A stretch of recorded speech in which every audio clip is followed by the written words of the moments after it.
Finally 25 वर्षदेखि बन्द रहेको हेटौडाको कपडा कारखाना सञ्चालनमा आइसकेको छ र परीक्षण पनि सफल भइसकेको छ। पहिला के हुन्थ्यो, नेपाल पुलिसको जुन युनिफर्म बनाउने कपडाहरू थियो त्यो विदेशबाट आयात हुन्थ्यो, खास गरी चीन र भारतबाट।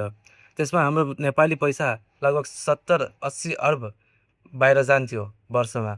अब त्यो पैसा हाम्रो नेपालमै रहनेछ र नेपालमै अब सबै कुरा उत्पादन गरेर नेपालमै युनिफर्म म्यानुफ्याक्चर गर्नेछ। र यति मात्रै होइन, यसले 1200 जनालाई रोजगारी पनि सिर्जना गरेको छ। यति मात्रै होइन, नेपालका अझै पनि बाँकी कारखानाहरू चाँडै नै सञ्चालनमा ल्याउने कुरा निस्किएको छ।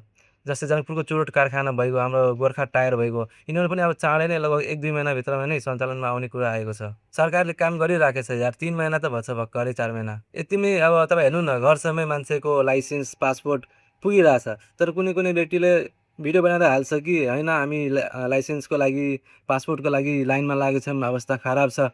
होइन, टाइम लाग्छ, टाइम दिनुहोस्। सबै कुरा एकदम सिस्टममा गइरहेको छ। धेरै जिल्लाहरूमा लगभग लगभग होम डेलिभरी नै भइरहेको छ। जस्तै लाइसेन्स घरमै पुगिरहेछ, पासपोर्ट घरमै पुगिरहेछ र सुविधाहरू तपाईँको फोनमा अहिले हजारौँ सुविधा थपेछ। फोनमै घर बसी बसी तपाईँले गर्न मिल्छ। भर्खर 4 महिना भएछ, अलिक टाइम दिनुहोस् न। 5 वर्षमा के हुन्छ हेर्दै जानु न।